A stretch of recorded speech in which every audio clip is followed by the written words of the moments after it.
ಎಲ್ಲರಿಗೂ ನಮಸ್ಕಾರ ಸ್ನೇಹಿತರೆ. 2025 ಮೇ 12ರಂದು ವೈಶಾಖ ಹುಣ್ಣಿಮೆ. ಈ ಹುಣ್ಣಿಮೆಯ ದಿನ ಯಾರು ಈ ₹1 ಈ ಚಿಕ್ಕ ಪರಿಹಾರ ಮಾಡ್ತಾರೋ ಅವರಿಗೆ ವರ್ಷ ಪೂರ್ತಿ ಹಣ ಅಯಸ್ಕಾಂತದ ಹಾಗೆ ಬರ್ತಾನೆ ಇರುತ್ತೆ. ಜೀವನದಲ್ಲಿ ಸಾಕಷ್ಟು ಕಷ್ಟಗಳನ್ನು ಅನುಭವಿಸುತ್ತಿದ್ರೆ, ನೋವುಗಳಿಂದ ನೊಂದು ಬೆಂದು ಹೋಗಿದ್ರೆ ಈ ಒಂದು ಚಿಕ್ಕ ಪರಿಹಾರ ಮಾಡಿಕೊಳ್ಳಬಹುದು.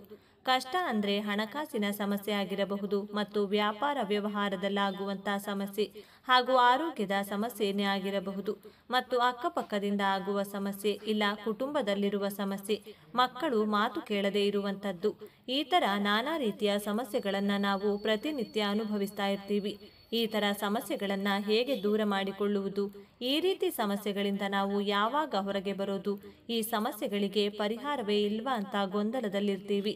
ಜ್ಯೋತಿಷ್ಯ ಶಾಸ್ತ್ರದ ವೈದಿಕ ಶಾಸ್ತ್ರದಲ್ಲಿ ತಿಳಿಸಿರುವಂತ ಈ ಒಂದು ಪರಿಹಾರವನ್ನ ಮಾಡಿಕೊಂಡಿದ್ದೇ ಆದಲ್ಲಿ ನಿಮ್ಮ ಸಮಸ್ಯೆಗಳು ದಿನದಿಂದ ದಿನಕ್ಕೆ ಕಾಲಕ್ರಮೇಣ ದೂರ ಆಗ್ತಾನೆ ಹೋಗುತ್ತೆ.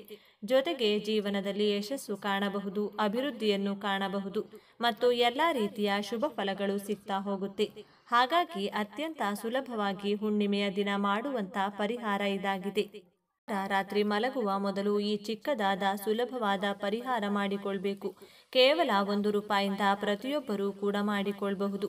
ಈ ಪರಿಹಾರಕ್ಕೆ ತುಂಬಾ ಮಹತ್ವವಾದ ಸ್ಥಾನವಿದೆ. ವೈದಿಕ ಶಾಸ್ತ್ರದ ಪ್ರಕಾರ ಜನರು ಈ ತಂತ್ರವನ್ನ ತಿಳ್ಕೊಂಡು ಮಾಡಿ ಸಾಕಷ್ಟು ಜನರು ಪ್ರಯೋಜನವನ್ನ ಪಡೆದುಕೊಂಡು ಪ್ರಗತಿಯನ್ನ ಕಂಡಿದ್ದಾರೆ.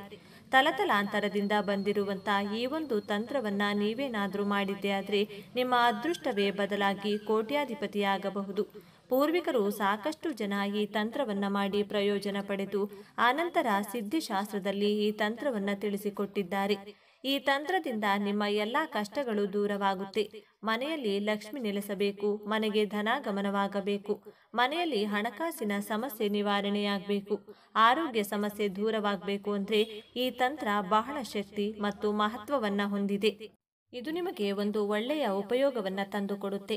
ಈ ತಂತ್ರವನ್ನ ತಿಳಿಯುವುದಕ್ಕಿಂತ ಮೊದಲು ನೀವೇನಾದ್ರೂ ನಮ್ಮ ಚಾನೆಲ್ನ ಸಬ್ಸ್ಕ್ರೈಬ್ ಮಾಡದೆ ನೋಡ್ತಿದ್ರೆ ಈ ವಿಡಿಯೋಗೆ ಈಗಲೇ ಒಂದು ಲೈಕ್ ಕೊಟ್ಟು ನಮ್ಮ ಚಾನೆಲ್ನ ಸಬ್ಸ್ಕ್ರೈಬ್ ಮಾಡ್ಕೊಳ್ಳಿ. ಮತ್ತು ತಾಯಿ ಲಕ್ಷ್ಮೀ ದೇವಿಯ ಆಶೀರ್ವಾದ ಸದಾ ನಿಮ್ಮ ಮೇಲಿರಬೇಕು ಅಂತ ಬಯಸಿದ್ರೆ ಓಂ ನಮೋ ಶ್ರೀ ಲಕ್ಷ್ಮೀ ದೇವಿಯೇ ನಮಃ ಅಂತ ಕಮೆಂಟ್ ಮಾಡೋದು ಮರಿಬೇಡಿ. ಈ ವಿಡಿಯೋ ಎಲ್ಲರಿಗೂ ತುಂಬಾ ಉಪಯೋಗವಾಗುತ್ತದೆ. ಸ್ಕಿಪ್ ಮಾಡದೆ ಕೊನೆಯವರೆಗೂ ನೋಡಿ. ಎಲ್ಲರೂ ಅಂದುಕೊಳ್ತಾನೆ ಇರ್ತಾರೆ, ದಿನದಿಂದ ದಿನಕ್ಕೆ ಸಮಸ್ಯೆಗಳು ಜಾಸ್ತಿ ಆಗುತ್ತೆ, ಕಡಿಮೆಯಂತೂ ಆಗ್ತಾ ಇಲ್ಲ, ಯಾವುದರಲ್ಲೂ ಅಭಿವೃದ್ಧಿಯನ್ನ ಕಾಣ್ತಿಲ್ಲ, ಹಣಕಾಸಿನ ಸಮಸ್ಯೆ ತುಂಬಾ ಆಗ್ತಿದೆ, ಮನೆಯಲ್ಲಿ ಯಾರು ಮಾತನ್ನ ಕೇಳ್ತಿಲ್ಲ, ಏನ್ ಮಾಡೋದು ಅಂತ ಗೊಂದಲದಲ್ಲಿ ಇರುವವರಿಗೋಸ್ಕರನೇ ವೈದಿಕ ಶಾಸ್ತ್ರದಲ್ಲಿ ಈ ಪರಿಹಾರವನ್ನ ತಿಳಿಸಿಕೊಟ್ಟಿದ್ದಾರೆ. ಹಾಗಾಗಿ ಈ ಚಿಕ್ಕ ಪರಿಹಾರವನ್ನ ಹುಣ್ಣಿಮೆಯಂದು ಮಾತ್ರ ಮಾಡಿಕೊಳ್ಬೇಕು. ಯಾವ ಹುಣ್ಣಿಮೆ ಆದ್ರೂ ಪರವಾಗಿಲ್ಲ, ಭರತ ಹುಣ್ಣಿಮೆಯ ದಿನ ಮಾಡುವಂತಹ ಈ ಕಾರ್ಯ ಅತ್ಯಂತ ಶುಭ ಫಲವನ್ನ ನೀಡುತ್ತದೆ. ಪ್ರತಿ ಹುಣ್ಣಿಮೆಗೂ ಮಾಡಿಕೊಂಡ್ರೂ ಪರವಾಗಿಲ್ಲ, ಇದು ಹುಣ್ಣಿಮೆಗೆ ತುಂಬಾ ಶಕ್ತಿ ಇರುತ್ತದೆ. ಈ ತಂತ್ರವನ್ನ ಮಾಡಿದ್ರೆ ಖಂಡಿತವಾಗಿಯೂ ನೀವು ಆಶ್ಚರ್ಯ ಪಡ್ತೀರಾ. ಈ ಒಂದು ತಂತ್ರ ನಿಮಗೆ ಬಹಳ ಯಶಸ್ಸನ್ನ ತಂದು ಕೊಡುತ್ತೆ.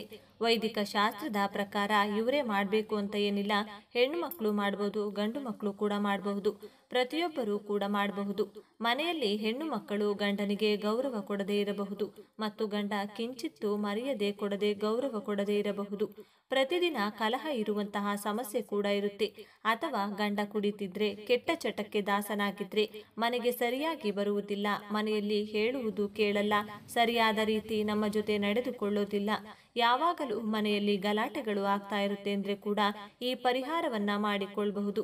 ಅಥವಾ ಅತ್ತೆ ಮಾವನಿಂದ ಕಾಟ ಆಗ್ತಾ ಇದೆ, ಅತ್ತಿಗೆ ಮೈದುನರಿಂದ ಕಾಟವನ್ನ ಅನುಭವಿಸುತ್ತಿದ್ರೆ, ಮನೆಯಲ್ಲಿ ಕಿರಿಕಿರಿ ಆಗ್ತಾ ಇದ್ರೆ, ದಾಯಾದಿ ಕಲಹಗಳಾಗ್ತಾ ಇದ್ರೆ, ವ್ಯಾಪಾರ ವ್ಯವಹಾರದಲ್ಲಿ ಕೂಡ ಪ್ರಗತಿ ಸರಿ ಇಲ್ಲದೆ ಇರೋದು, ಆಸ್ತಿ ವಿಚಾರಗಳಲ್ಲಿ ಗೊಂದಲಗಳಾಗ್ತಾ ಇರೋದು, ಕೋರ್ಟು ಕಚೇರಿ ಅಂತ ಅಲಿತಾ ಇದ್ದೀರಿ ಅಂದ್ರೆ ಕೂಡ ಈ ಪರಿಹಾರವನ್ನ ಮಾಡಿಕೊಳ್ಬಹುದು. ಈ ಪರಿಹಾರವನ್ನ ಒಂದು ಸಂಕಲ್ಪದ ರೀತಿ ಮಾಡ್ಕೋಬೇಕಾಗುತ್ತೆ. ಮತ್ತು ನೀವು ನಿಮ್ಮ ಕೆಲಸಗಳನ್ನ ಮುಗಿಸಿ ಇನ್ನೇನು ಮಲಗ್ತಾ ಇದ್ದೀರಾ ಅನ್ನುವಾಗ ನೀವು ಈ ಪರಿಹಾರವನ್ನ ಮಾಡಿಕೊಳ್ಳಿ. ಇದನ್ನ ಹಗಲು ಹೊತ್ತು ಮಾಡುವುದಲ್ಲ, ಈ ತಂತ್ರವನ್ನ ರಾತ್ರಿ ಸಮಯದಲ್ಲೇ ಮಾಡಬೇಕು. ಹುಣ್ಣಿಮೆಯು ರಾತ್ರಿ ಸಮಯದಲ್ಲಿ ಮಾಡುವಂತಹ ಪರಿಹಾರಗಳು ನಮಗೆ ಸಾಕಷ್ಟು ಫಲವನ್ನು ಕೊಡುತ್ತದೆ. ಹಾಗೆಯೇ ಮನೆಯಲ್ಲಿರುವ ನಕಾರಾತ್ಮಕ ಶಕ್ತಿ ಮತ್ತು ದುಷ್ಟ ಶಕ್ತಿಯನ್ನು ಹೊರಹಾಕುತ್ತೆ. ಮನೆಯಲ್ಲಿ ಪಾಸಿಟಿವ್ ನೆಲೆಸುತ್ತದೆ ಹಾಗೂ ನಿಮ್ಮ ಕಷ್ಟಗಳು ಕೂಡ ದೂರವಾಗುತ್ತೆ. ಹಾಗಾಗಿ ರಾತ್ರಿ ಸಮಯದಲ್ಲಿ ಒಂದು ಪ್ರಶಾಂತತೆಯಿಂದ ಈ ₹1 ಕಾಯಿನಿಂದ ನೀವು ಸಂಕಲ್ಪ ಮಾಡಿದ್ದೇ ಆದಲ್ಲಿ ನಿಮ್ಮ ಎಲ್ಲ ಸಮಸ್ಯೆಗಳು ಕೂಡ ದೂರವಾಗುತ್ತೆ ಎಂದು ಈ ಪರಿಹಾರವನ್ನು ತಿಳಿಸಿಕೊಡಲಾಗಿದೆ. ಮುಖ್ಯವಾಗಿ ನೀವು ಮಾಡಬೇಕಾಗಿರೋದು ಇಷ್ಟೇನೆ. ನೀವು ಈ ಸಂಕಲ್ಪವನ್ನು ಮಾಡಿಬಿಟ್ಟು ಊಟ ಮಾಡ್ತೀನಿ, ಸಂಕಲ್ಪ ಮಾಡಿಬಿಟ್ಟು ವಾಕಿಂಗ್ ಹೋಗಿ ಬರ್ತೀನಿ ಅಂತ ಹೇಳಬೇಡಿ. ಇನ್ನೇನು ಮಲಗ್ತಾ ಇದ್ದೀರಾ ಅನ್ನುವಾಗ ಈ ಒಂದು ಪರಿಹಾರವನ್ನು ಮಾಡಿಕೊಳ್ಳಿ. ಮಂಚದ ಕೆಳಗೆ ಈ ಪರಿಹಾರವನ್ನು ಮಾಡಿ ಇಡಬಹುದು. ಇಲ್ಲಾಂದರೆ ತಲೆಯ ದಿಂಬಿನ ಮೇಲೆ ಈ ಪರಿಹಾರವನ್ನು ಮಾಡ್ಕೋಬಹುದು. ಆದರೆ ಯಾವುದೇ ಕಾರಣಕ್ಕೂ ಬೀಳಿಸುವಂಥದ್ದು ಚೆಲ್ಲುವಂಥದ್ದು ಮಾಡುವ ಹಾಗಿಲ್ಲ. ಯಾಕೆಂದರೆ ಇದರ ಜೊತೆಗೆ ನೀರನ್ನು ಕೂಡ ಬಳಸ್ತಾ ಇದ್ದೀರಾ. ಈ ಪರಿಹಾರ ಹೇಗೆ ಮಾಡಬೇಕು ಅಂದರೆ, ಒಂದು ಗಾಜಿನ ಗ್ಲಾಸನ್ನು ತೆಗೆದುಕೊಳ್ಳಿ. ಗಾಜು ನಿಮಗೆ ಎಲ್ಲ ಶಾಸ್ತ್ರಗಳಲ್ಲೂ ಗೊತ್ತಿರುವ ಹಾಗೆ ಗಾಜು ಕುಜಕಾರಕ. ಹಾಗಾಗಿ ಗಾಜಿನ ಗ್ಲಾಸನ್ನು ತೆಗೆದುಕೊಂಡು ಅದರಲ್ಲಿ ನೀರನ್ನು ಹಾಕಬೇಕಾಗುತ್ತೆ. ನೀರನ್ನು ಹಾಕಿಟ್ಕೊಂಡು ನೀವಿನ್ನೇನು ಮಲಗ್ತಾ ಇದ್ದೀರಾ ಅನ್ನುವಷ್ಟರಲ್ಲಿ ನಿಮ್ಮ ಕಷ್ಟಗಳನ್ನು, ನಿಮ್ಮ ನಷ್ಟಗಳನ್ನು, ನಿಮಗೆ ಆಗಿರುವಂಥ ತೊಂದರೆಗಳನ್ನು, ನಿಮಗೆ ಏನಾಗಬೇಕು, ನೀವು ನಿಮ್ಮ ಭವಿಷ್ಯದಲ್ಲಿ ಹೇಗಿರಬೇಕು, ಯಾವೆಲ್ಲ ಸಮಸ್ಯೆಗಳಿಗೆ, ಎಲ್ಲ ಸಮಸ್ಯೆಗಳಿಗೆ ಪರಿಹಾರವಾಗಬೇಕು, ನಿಮ್ಮ ಮನಸ್ಸಿನ ಆಸೆ ಆಕಾಂಕ್ಷೆಗಳನ್ನು 7 ಬಾರಿ ಸಂಕಲ್ಪ ಮಾಡಿಕೊಳ್ಬೇಕು. ಕೈಯಲ್ಲಿ ನಾಣ್ಯವನ್ನು ಇಟ್ಕೊಂಡು 7 ಬಾರಿ ಸ್ವಲ್ಪ ಕೇಳುವ ರೀತಿಯಲ್ಲಿ ಹೇಳ್ಕೋಬೇಕು. ನೀವು ಮನಸ್ಸಿನಲ್ಲಿ ಎಲ್ಲ ಜ್ಞಾಪಿಸಿಕೊಂಡು ಕೈಯಲ್ಲಿ ನಾಣ್ಯ ಹಿಡ್ಕೊಂಡು 7 ಬಾರಿ ಸಂಕಲ್ಪ ಮಾಡಿಕೊಂಡು ಇನ್ನೇನು ನೀವು ಮಲಗುವ ಮುನ್ನ ಆ ನೀರಿನ ಗ್ಲಾಸ್ನಲ್ಲಿ ನೀವು ₹1 ಕಾಯಿನನ್ನು ಹಾಕಬೇಕು. ಕಾಯಿನನ್ನು ಹಾಕಿಬಿಟ್ಟು ತಲೆದಿಂಬಿನ ಮೇಲೆ ಆದರೂ ಇಟ್ಕೋಬಹುದು. ಹೊಟ್ಟೆಯಲ್ಲಿ ಕೈ ತಾಗಬಾರದು, ನೀರು ಚೆಲ್ಲಬಾರದು. ಆ ರೀತಿ ಜಾಗ ನೋಡಿಕೊಂಡು ಆ ಗ್ಲಾಸ್ನ ಇಟ್ಕೋಬೇಕು. ಮಂಚದ ಮೇಲೆ ಮಲಗುವವರು ಮಂಚದ ಕೆಳಗೆ ಇಟ್ಟುಕೊಳ್ಬಹುದು. ಯಾಕೆಂದರೆ ಕೆಳಗೆ ಖಾಲಿ ಜಾಗ ಇರುತ್ತೆ. ಇಲ್ಲ ಮಂಚ ಇಲ್ಲದೆ ಮಲಗುವವರು ತಲೆದಿಂಬನ ಮೇಲೆ ಕೈ ತಾಗದೆ ನೀರು ಚೆಲ್ಲದ ಹಾಗೆ ಇಟ್ಕೋಬೇಕು. ಈ ರೀತಿ ನೀವು ಪರಿಹಾರ ಮಾಡಿಕೊಂಡ್ರೆ ರಾತ್ರೋರಾತ್ರಿ ನಿಮ್ಮ ಸಮಸ್ಯೆಗಳು ಎಲ್ಲ ದೂರವಾಗುತ್ತದೆ. ಅಂದರೆ ಒಂದು ದಿನಕ್ಕಲ್ಲ, ಕಾಲಕ್ರಮೇಣ ದಿನದಿಂದ ದಿನಕ್ಕೆ ನೀವು ಕಷ್ಟಗಳು ದೂರವಾಗ್ತಾ ಹೋಗುತ್ತದೆ. ಇದನ್ನ 3 ರಿಂದ 4 ಹುಣ್ಣಿಮೆ ಈ ಪರಿಹಾರವನ್ನ ಮಾಡಿದ್ರೆ ಇದರ ರಿಸಲ್ಟ್ ನಿಮಗೆ ಗೊತ್ತಾಗುತ್ತದೆ. ತುಂಬಾ ಬದಲಾವಣೆ ಆಗ್ತಾ ಹೋಗುತ್ತೆ. ನೀವು ಜೀವನದಲ್ಲಿ ಹಣಕಾಸಿನಲ್ಲಿ ಅಭಿವೃದ್ಧಿ ಆಗ್ತಾ ಹೋಗುತ್ತೆ. ಮತ್ತು ಆ ನೀರನ್ನು ನೀವು ಬೆಳಿಗ್ಗೆ ಎದ್ದ ತಕ್ಷಣ ಯಾವುದಾದರೂ ಹಸಿರು ಗಿಡಕ್ಕೆ ಚೆಲ್ಲಬೇಕು. ತುಳಸಿ ಗಿಡಕ್ಕೆ ಚೆಲ್ಲಿದ್ರೆ ತುಂಬ ಒಳ್ಳೆಯದಾಗುತ್ತದೆ. ತುಳಸಿ ಗಿಡ ಇಲ್ಲಾಂದರೆ ಯಾವುದಾದರೂ ಹಸಿರು ಗಿಡಕ್ಕೆ ಚೆಲ್ಲಬೇಕು. ಮತ್ತು ಆ ₹1 ನಾಣ್ಯವನ್ನು ನೀವು ಪರ್ಸ್ನಲ್ಲಿ ಇಟ್ಟುಕೊಳ್ಬೇಕು. ಮತ್ತು ಆ ₹1 ನಾಣ್ಯದಿಂದ ₹10 ಇಲ್ಲ ₹20 ನೋಟಿಗೆ ಅಥವಾ ಯಾವ ನೋಟಾದರೂ ಪರವಾಗಿಲ್ಲ ಮುಟ್ಟಿಸಿ ಅದನ್ನು ಯಾರಿಗಾದರೂ ಅಗತ್ಯ ಇರುವವರಿಗೆ ದಾನ ಮಾಡಿ. ಇಲ್ಲಾಂದರೆ ಅದರಿಂದ ಊಟವನ್ನು ತೆಗೆದುಕೊಂಡು ಆ ಊಟ ಯಾರಿಗೆ ಅವಶ್ಯಕತೆ ಇರುತ್ತೋ, ಯಾರಿಗೆ ಅಗತ್ಯ ಇರುತ್ತೋ ಅವರಿಗೆ ದಾನ ಮಾಡಿ. ಈ ರೀತಿ ನೀವೇನಾದರೂ ಮಾಡಿ ಆದಲ್ಲಿ ನಿಮ್ಮ ಕರ್ಮಫಲ ದೂರವಾಗುವುದು ಖಚಿತ. ಅದರಿಂದ ಒಳ್ಳೆಯ ಫಲ ಸಿಗುತ್ತೆ. ಅದರಿಂದ ಫಲವನ್ನು ನೀವು ಕಾಣ್ತಾನೆ ಹೋಗ್ತೀರಾ ಮತ್ತು ಅನುಭವಿಸ್ತಾನೆ ಇರ್ತೀರಾ. ಜೀವನದಲ್ಲಿ ಎಲ್ಲದರಲ್ಲೂ ಪ್ರಗತಿಯನ್ನು ಕಾಣ್ತಾ ಹೋಗ್ತೀರಾ.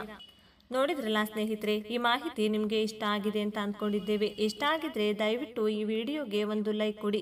ಇನ್ನೂ ಹೆಚ್ಚಿನ ಮಾಹಿತಿಗಾಗಿ ತಪ್ಪದೇ ನಮ್ಮ ಚಾನಲ್ನ ಸಬ್ಸ್ಕ್ರೈಬ್ ಮಾಡ್ಕೊಳ್ಳಿ. ಸಾಧ್ಯವಾದರೆ ಈ ವಿಡಿಯೋವನ್ನು ನಿಮ್ಮ ಫ್ರೆಂಡ್ಸ್, ಫ್ಯಾಮಿಲಿ ಹಾಗೂ ಗ್ರೂಪ್ಗಳಿಗೆ ಶೇರ್ ಮಾಡಿ. ನೀವು ಶೇರ್ ಮಾಡುವುದರಿಂದ ಅವರಿಗೂ ನಿಮ್ಮಿಂದ ಒಳ್ಳೆಯದಾಗಬಹುದು. ವಿಡಿಯೋ ನೋಡಿದ್ದಕ್ಕಾಗಿ ಧನ್ಯವಾದಗಳು.